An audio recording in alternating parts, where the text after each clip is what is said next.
Guarantee ಇದೇನು ಪರಿಣಾಮ ಬೀರಲ್ಲ. ಈಗಲೂ 1,00,000 ಕಾರ್ಡ್ನ 1,00,000 ಕೊಡ್ತೀವಿ 1 ವರ್ಷಕ್ಕೆ ಅಂತ ಮಾಡ್ತಾ ಇದ್ದಾರೆ. ಅವರು ಸೆಂಟ್ರಲ್ ಅಲ್ಲಿ ಬಂದಿರ್ತಾನೆ 1,00,000 ಕೊಡೋದು. ಮೈಸೂರು ಮಹಾರಾಜರು ಅವರು ಗ್ರಾಮಕ್ಕೆ ಬರೋದೇ ನಮ್ಮ ಭಾಗ್ಯ. ಅವರು ಕೈ ಮುಗಿತಾ ಇದ್ರೆ ಜನ ಹೇಳ್ತಾರೆ ನೀವು ಕೈ ಮುಗಿಬೇಡಿ, ನೀವು ಬರೀ ಹಿಂಗೆ ಕೈ ಎತ್ತಿದ್ರೆ ಸಾಕು, ನೀವು ಕೈ ಮುಗಿಯೋದು ಬೇಡ, ನಮಗೆ ನಾವೆಲ್ಲ ನಿಮ್ಗೆ ವೋಟ್ ಮಾಡ್ತೀವಿ, ನಿಮ್ಮ ಜೊತೆಗಿರ್ತೀವಿ. ಮೈಸೂರು ಭಾಗದಲ್ಲಿ ಅಪಾರವಾದ ನಿಮ್ಮ ಕೊಡುಗೆಗೆ ಇದೆ.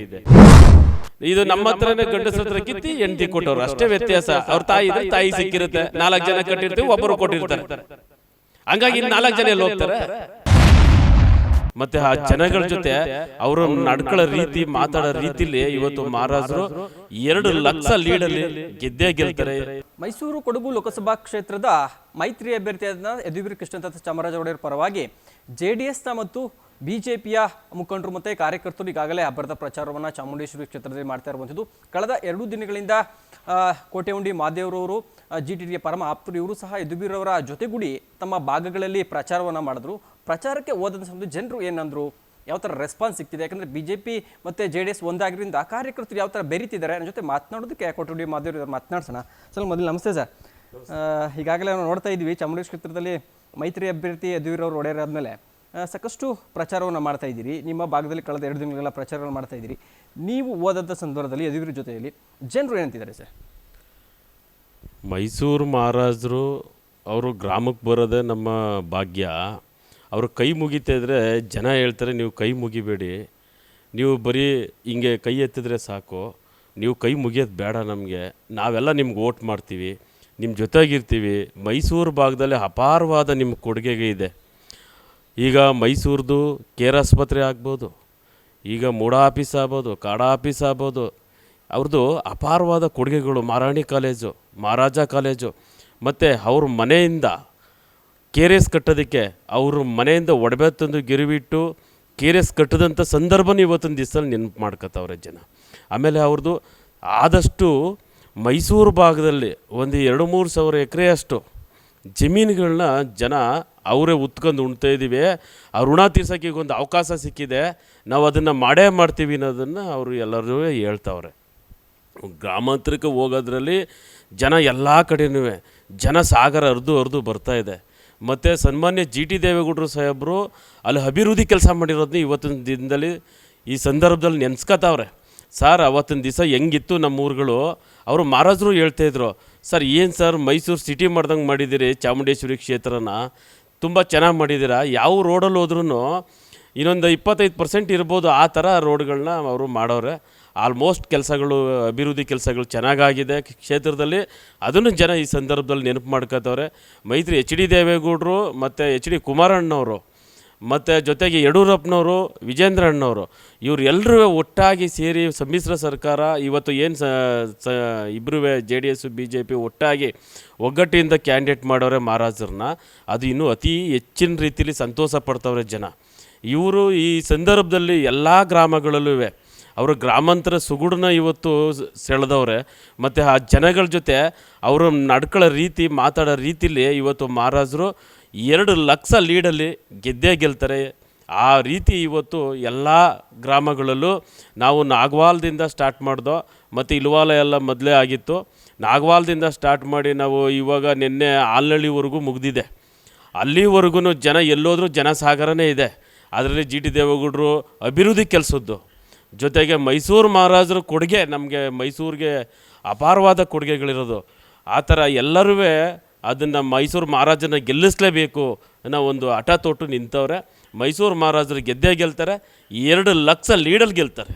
ಸರ್, ಪ್ರಮುಖವಾಗಿ ಸರ್ ಕೆಲವೊಂದು ಕಡೆ GT ದೇವೇಗೌಡರು ಸಾಕಷ್ಟು ಕೆಲಸವನ್ನು ಮಾಡಿದಂಥವ್ರು. ಕಳೆದ ಬಾರಿಯೂ ಸಹ ಅವರೇ ಸ್ವತಃ ಗೆದ್ದು ಮತ್ತೆ ಇಲ್ಲಿ ಶಾಸಕರಿದ್ದಾರೆ.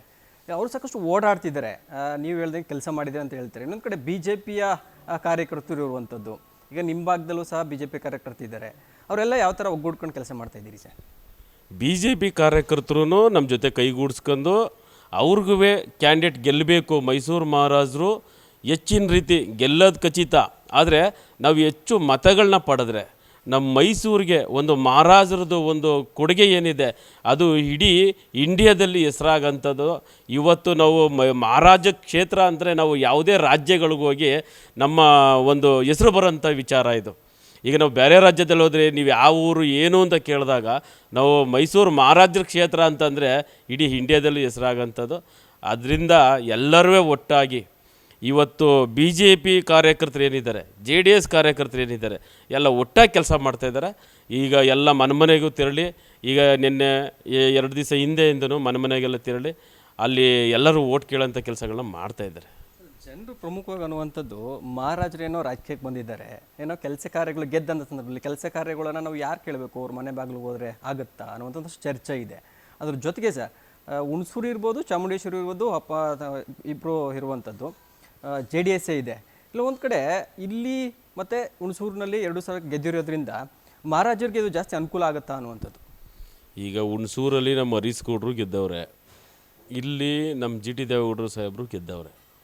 ಅವರು ಅಭಿವೃದ್ಧಿ ಕೆಲಸಗಳು ಮಾಡ್ತವ್ರೆ. ಮೈಸೂರು ಮಹಾರಾಜರು ಅವ್ರಿಗೆ ಒಂದು ಉತ್ಸಾಹ ಇದೆ. ಈಗ ಅವರು ನಾನು ಕೆಲಸ ಮಾಡಬೇಕು, ಜನಗಳ ಜೊತೆ ಬೆರೀಬೇಕು, ನಾನು ಮಹಾರಾಜನಾಗಿ ನನ್ನ ಅರಮನೆಯಲ್ಲಿದ್ದು ನಾನು ಅಲ್ಲಿ ಅಷ್ಟೇ ಒಂದು ಸೀಮಿತವಾಗಿದ್ದೆ. ಇವತ್ತು ನಾನು ಹೊರಗಡೆ ಲೋಕಸಭಾ ಕ್ಷೇತ್ರಕ್ಕೆ ಕೊಡಗು ಮೈಸೂರು ಲೋಕಸಭಾ ಕ್ಷೇತ್ರದಲ್ಲಿ ನನಗೆ ಈ ಸಂದರ್ಭದಲ್ಲಿ ಸಂತೋಷ ತಂದಿದೆ. ನಾನು ಎಲ್ಲರ ಜೊತೆ ಇವಾಗ ನನ್ನ ಒಂದು ಸಂತೋಷನ ಹಂಚ್ಕೊಳ್ಳೋಂಥ ಒಂದು ದಿನ ಬಂದಿದೆ. ಅದಕ್ಕೆ ನನಗೆ ತುಂಬ ಸಂತೋಷ ಇದೆ.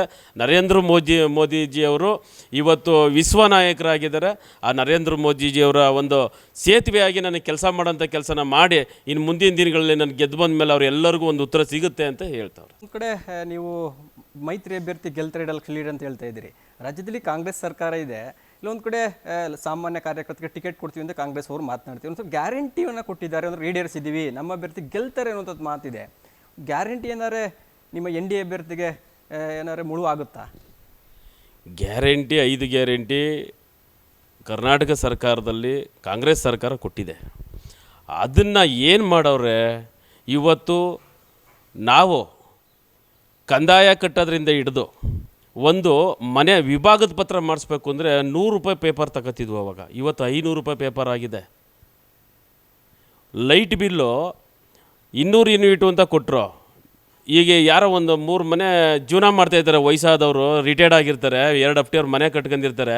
ಇವ್ರಿಗೆ ಕೆಳಗಡೆಗೆ ಅವ್ರಿಬ್ಬರದು ಸೇರಿಸಿ ಒಟ್ಟಿಗೆ ಹಾಕಿ ಅದ್ರ ಮೇಲೆ 500 ರೂಪಾಯಿ ಎಕ್ಸ್ಟ್ರಾ ಆಗಿ ಫೈನ್ ಹಾಕವ್ರೆ ಇವ್ರಿಗೆ.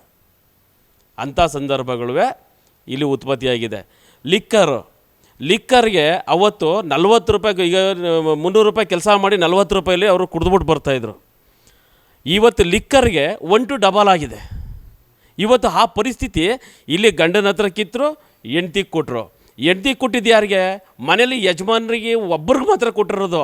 ಅದ್ರ ಕಟ್ತಾ ಇರೋರು 4 ಜನ, 3 ಜನ ಮಕ್ಕಳಿರ್ತಾರೆ, 3 ಜನನೂ ಕಟ್ತಾ ಇರ್ತಾರೆ. ಆದರೆ ಕೊಡೋದು ಒಬ್ಬರಿಗೇನೆ. ಆ ಗ್ಯಾರಂಟಿಗಳು ಅದಕ್ಕಾಗಿ ಈಗ ಏನೇ ಹೇಳಿದ್ರು, ಇವತ್ತು ಮೋದಿಜಿಯವರು ವಿಶ್ವನಾಯಕರಾಗಿ ಏನು ನಮ್ಮ ಇಡೀ ಇಂಡಿಯಾದಲ್ಲಿ ಅವರು ಏನು ಕೆಲಸಗಳ ಅಭಿವೃದ್ಧಿಗಳು ಮಾಡ್ತಾಯಿದ್ದಾರೆ ಅನ್ನೋದು ಇನ್ನೂ ಹೆಚ್ಚಿನ ರೀತಿ ಈ 5 ವರ್ಷ ಅವಕಾಶ ಮಾಡಿಕೊಟ್ರೆ ಅವ್ರಿಗೂ ಗೊತ್ತಾಗುತ್ತೆ. ಈ ಕರ್ನಾಟಕ ಸರ್ಕಾರ ಏನಾದರೂ ಹೇಳ್ಬೋದು, ಅದರಲ್ಲಿ ಕೆಲವೊಂದಷ್ಟು ಜನಕ್ಕೆ ತಲುಪಿದೆ, ಕೆಲವೊಂದಷ್ಟು ಜನಕ್ಕೆ ಇನ್ನೂ ತಲುಪಿಲ್ಲ ದುಡ್ಡುಗಳು. 2000 ಮಾಡಿರೋಂಥದ್ದು. ಇದು ನಮ್ಮ ಹತ್ರನೇ ಗಂಡಸ್ರ ಹತ್ರ ಕಿತ್ತಿ ಹೆಂಡ್ತಿ ಕೊಟ್ಟವ್ರು, ಅಷ್ಟೇ ವ್ಯತ್ಯಾಸ. ಅವ್ರ ತಾಯಿ ಇದ್ದರೆ ತಾಯಿ ಸಿಕ್ಕಿರುತ್ತೆ, 4 ಜನ ಕಟ್ಟಿರ್ತೀವಿ, ಒಬ್ಬರು ಕೊಟ್ಟಿರ್ತಾರೆ. ಹಂಗಾಗಿ ಇನ್ನು 4 ಜನ ಎಲ್ಲಿ ಹೋಗ್ತಾರೆ? ಈಗ ಎಷ್ಟೋ ಜನ ನಾವು ಮಾಧ್ಯಮದಲ್ಲಿ ನೋಡಿದ್ದೀರ ನೀವು. ಈಗ ಅವರು ಎಲ್ಲ ಏನು ಹೇಳ್ತಾರೆ, ನಮ್ಮ ಹೆಂಡ್ತಿ ಕೊಟ್ಬಿಟ್ರೆ ಹಂಗಾರೆ ನಮ್ಗೆ ವಯಸ್ಸಾಗಿದೆ, ನಮ್ಗೆ ಯಾಕೆ ಕೊಡಿಲ್ಲ ಅಂತ ಗೋಪಾಲ್ಪುರದಲ್ಲಿ ಒಬ್ಬರು ಕೇಳಿದ್ರು ನಮಗೆ. ಹೆಂಡ್ತಿ ಕೊಟ್ಬಿಟ್ರೆ ಸಾಕ, ನನಗೂ ವಯಸ್ಸಾಗಿದ್ದಲ್ಲ, ನನಗೇನು ಕೊಡ್ತಾರೆ ಹಂಗಾರೆ ಅಂತ ಕೇಳಿದ್ರು. ಹಂಗಾಗಿ ಅವರು ಏನೇ ಕೊಟ್ಟಿರ್ಬೋದು, ಏನೇ ಮಾಡಿರ್ಬೋದು, ಅವರು ಒಂದು ಕುಟುಂಬಕ್ಕೆ ಒಬ್ಬರು ಕೊಟ್ಟವ್ರೆ, ಅವರೊಬ್ಬರನ್ನ ನೆಪ್ಕೊಂಡು ಹೇಳ್ಬೋದನೋ. ಆದರೆ ಇಡೀ 4 ಜನನೂ ಓಟ್ ಹಾಕೋಂಥ ಪರಿಸ್ಥಿತಿ ಇವತ್ತಿನ ದಿವಸ ಇದೆ. ಗ್ಯಾರಂಟಿ ಏನೇ ಅದೇ ಕಾರಣಕ್ಕೂ ಪರಿಣಾಮ ಬೀರಲ್ಲ ಅಂತಿದೆ ಬಿಜೆಪಿಗೆ. ಏನು ಪರಿಣಾಮ ಬೀರಲ್ಲ, ಗ್ಯಾರಂಟಿ ಇದೇನು ಪರಿಣಾಮ ಬೀರಲ್ಲ. ಈಗಲೂ 1 ಲಕ್ಷ ಕಾರ್ಡನ್ನ 1 ಲಕ್ಷ ಕೊಡ್ತೀವಿ 1 ವರ್ಷಕ್ಕೆ ಅಂತ ಮಾಡ್ತಾಯಿದ್ದಾರೆ. ಅವರು ಸೆಂಟ್ರಲಲ್ಲಿ ಬಂದ್ರೆ ತಾನೇ 1 ಲಕ್ಷ ಕೊಡೋದು. ಈಗ ಸೆಂಟ್ರಲಲ್ಲಿ ಬರೋಕ್ಕೆ ಈಗ 543 ಸೀಟಲ್ಲಿ ಇವತ್ತು ಎಷ್ಟು ಸೀಟ್ ಅವರು ಸೆಂಟ್ರಲ್ಗೆ ಹೋಗ್ತಾರೆ? ಇವ್ರು 100-150 ಸೀಟ್ ಹಾಕವ್ರೆ. ಅದರಲ್ಲಿ ಎಷ್ಟು ಗೆಲ್ಬೋದು? 60-70 ಎಲ್ಲಿ ಸೆಂಟ್ರಲಲ್ಲಾಗುತ್ತೆ? ಅವಾಗ ತಾನೇ ಈಗ ಜನಗಳಿಗೆ 1 ಲಕ್ಷ ಬರೋದು. ಅದು ಸಾಧ್ಯ ಇಲ್ಲ ಅಂತ ಅಂದ್ಕೊಂಡಿದ್ವಿ. ಮತ್ತೆ BJP ಸೆಂಟ್ರಲಲ್ಲಿ ಬರುತ್ತೆ. ಮೋದಿಜಿ ಪ್ರಧಾನಿ ಆಗ್ತಾರೆ, ಸೆಂಟ್ರಲಲ್ಲಿ BJP ಬಂದೇ ಬರುತ್ತೆ, ಕುಮಾರಣ್ಣವರು ಇಲ್ಲಿ ಗೆಲ್ತಾರೆ, ಪ್ರಜ್ವಲ್ ಅವರು ಗೆಲ್ತಾರೆ, ಡಾಕ್ಟ್ರ್ ಮಂಜುನಾಥ್ ಅವರು ಗೆಲ್ತಾರೆ, ಮಹಾರಾಜರು ಗೆಲ್ತಾರೆ. ಇಲ್ಲೆಲ್ಲ ಇನ್ನು ಮುಂದೆ ಇನ್ನೊಂದು ಸ್ವಲ್ಪ ದಿನ ಇದೆ ಅಲ್ವಾ, ನಿಮ್ಮ ಮಾಧ್ಯಮದವ್ರಿಗೆ ಗೊತ್ತಾಗುತ್ತೆ. ಸೆಂಟ್ರಲಲ್ಲಿ ಅಧಿಕಾರ ಹಿಡಿತಾರೆ, ಮೋದಿಜಿಯವರು ತಿರ್ಗಾ ಅಧಿಕಾರಕ್ಕೆ ಬಂದೇ ಬರ್ತಾರೆ. ಗೆದ್ದರೆ ಕುಮಾರಣ್ಣವ್ರು ಮಂತ್ರಿ ಮಾಡ್ತಾರೆ ಅಂತ ಅನ್ಸುತ್ತೆ ಸರ್. ಈಗ ಒಂದು ಪಕ್ಷ BJP JDS ಒಟ್ಟಾಗಿರೋದ್ರಿಂದ ಮಾಡ್ಬೋದು ನಾವು, ಅದು ಮಾಡ್ಬೋದು ಅಂತ ಅನಿಸುತ್ತೆ ನಮ್ಮೆಲ್ಲರಿಗೂ, ಕಾರ್ಯಕರ್ತರುಗಳಿಗೆ. ಮಾಡ್ತಾರೆ. ಕೆಲವೊಂದು ಕಡೆ ಸರ್ ಕಳೆದ ಬಾರಿ ನಿಖಿಲ್ ಕುಮಾರಸ್ವಾಮಿನ ಯಾವ ಥರ ಸೋಲಿಸಿದ್ರು ಮಂಡ್ಯದಲ್ಲಿ, ಅದೇ ರೀತಿ ಈ ಸತ್ತು ಕುಮಾರಸ್ವಾಮಿನ ಸೋಲಿಸ್ತಾರೆ ಅನ್ನುವಂಥ ನಿಟ್ಟಿನಲ್ಲಿ ಸಂಚು ನಡೀತಿದೆ ಅನ್ನುವಂಥ ನಿಟ್ಟಿನಲ್ಲಿ ಕುಮಾರಸ್ವಾಮಿನೇ ಮಾತನಾಡ್ತಾರೆ. ಈಗ ಕುಮಾರಣ್ಣವರು ಅವರು ಮಾಜಿ ಮುಖ್ಯಮಂತ್ರಿಯವರು, ನಾವು ಅವರು ಹೇಳವ್ರೆ ಅಂತಂದಮೇಲೆ ನಾವು ಹೇಳೋದು ಏನಿದೆ, ಅವ್ರಿಗೆ ಕ್ಷೇತ್ರದ ಬಗ್ಗೆ ಗೊತ್ತಿರುತ್ತೆ. ಅದರಲ್ಲಿ ಈಗ ಇವರು ಏನೇ ಸಂಚು ಮಾಡಿದ್ರು ಜನನೂ, ಈಗ ಮಂಡ್ಯ ಜನ ಸ್ವಲ್ಪ ಬುದ್ಧಿವಂತರಿದ್ದಾರೆ. ಈಗ ಅವ್ರಿಗೂ ಒಬ್ಬರು ನಾಯಕರು ಉಳ್ಕೋಬೇಕು, ಮಾಜಿ ಮುಖ್ಯಮಂತ್ರಿ ಮಾಮೂಲಿ ಮನಸ್ಸಾಗಿದ್ದರೆ ಏನೋ ಹೋಗ್ಲಿ ಅಂತ ಹೇಳ್ಬೋದಿತ್ತು. ಈಗ ನಿಖಿಲ್ ಅವರು ಬಂದರು, ಅವರು ಫಸ್ಟ್ ಸ್ಟಾರ್ಟಿಂಗ್ ಬಂದಾಗ ಅಲ್ಲಿ ಸ್ವಲ್ಪ ವ್ಯತ್ಯಾಸಗಳಿತ್ತು. ಈಗೆಲ್ಲ ಒಗ್ಗಟ್ಟಿದೆ. ಸುಮಲತಾ ಮೇಡಮ್ ಅವರು ಸುಧಾ ಅವ್ರೂ ಸಪೋರ್ಟಾಗಿ ಅವರೇ, ಹಾಗಾಗಿ ಗೆಲ್ತಾರೆ ಕುಮಾರಣ್ಣವ್ರು. ಅವ್ರು ಲೀಡಿಂಗಲ್ಲೇ ಗೆಲ್ತಾರೆ ಅವರು. ಸರ್ ಪ್ರಮುಖವಾಗಿ ಸರ್ ಮೈಸೂರು ಕೊಡಗು ಲೋಕಸಭಾ ಕ್ಷೇತ್ರ ಇದೆಯಲ್ಲ, ಈ ಕ್ಷೇತ್ರದಲ್ಲಿ ಕಾಂಗ್ರೆಸ್ ಅಭ್ಯರ್ಥಿ ಎಂ ಲಕ್ಷ್ಮಣನ ಒಕ್ಕಲಿಗ ಅಂತ ಪ್ಲೇ ಕಾರ್ಡನ್ನು ಬಳಸ್ತಾ ಇದ್ದಾರೆ. ಒಕ್ಕಲಿಗರಿಗೆ 47 ವರ್ಷಗಳಿಂದ ಯಾರೂ ಟಿಕೆಟನ್ನು ಕೊಟ್ಟಿರಲಿಲ್ಲ, ಕಾಂಗ್ರೆಸ್ಸಿಂದ ಟಿಕೆಟ್ ಕೊಟ್ಟಿದ್ದೀವಿ ಅನ್ನೋದು ನಿಟ್ಟಿನಲ್ಲಿ ಎಲ್ಲ ಒಂದು ಕಡೆ. ಯಾಕಂದರೆ GT ದೇವೇಗೌಡರು ಸಹ ಒಕ್ಕಲಿಗರೇ. ಕೆಲವೊಂದು ಕಡೆ ಆ ಪ್ಲೇ ಕಾರ್ಡನ್ನು ಬಳಸ್ತಿದ್ದಾರೆ. ವರ್ಕೌಟ್ ಆಗುತ್ತಾ ಕಾಂಗ್ರೆಸ್ಗಿದು? ಈಗ ಲಕ್ಷ್ಮಣ್ಣವರು ಅವರು ಕಾಂಗ್ರೆಸ್ ಕ್ಯಾಂಡಿಡೇಟು ಒಕ್ಕಲಿಗ ಸಮುದಾಯದಿಂದನೇ ಮಾಡಿರ್ಬೋದು. ಆದರೆ ನಮ್ಮ ನಾಯಕ ಅಂತ ಒಕ್ಕಲಿಗ ಸಮುದಾಯ ಒಪ್ಕೊಳ್ಳೋದು ಯಾರನ್ನ? HD ದೇವೇಗೌಡರನ್ನ, ಕುಮಾರಣ್ಣವ್ರನ್ನ. ಅವರು ಏನವ್ರೆ ಅಲ್ಲಿಗೆ ಹೋಗ್ತಾರೆ ಹೊರತು ಇಲ್ಲಿಗೆ ಬರಲ್ಲ ಅಂತ ಅಂದ್ಕೊಂಡಿದ್ದೀವಿ. ಲಕ್ಷ್ಮಣ್ಣವ್ರ ಕಡೆ ಬರಲ್ಲ. ಅವರು HD ದೇವೇಗೌಡರು ಕುಮಾರಣ್ಣವ್ರ ಪರವಾಗಿ ಅವರು ನಮ್ಮ ನಾಯಕರು ಅಂತ ಇಡೀ ರಾಜ್ಯನೇ ಒಪ್ಕೊಂಡಿದೆ. ಅದರಲ್ಲಿ ಇವತ್ತು ಇವ್ರು ಹೇಳ್ತಾರೆ ಅಂತ ಆಗುತ್ತಾ? ಅದು ನಡೆಯಲ್ಲ, ಅದು ಆಗಲ್ಲ.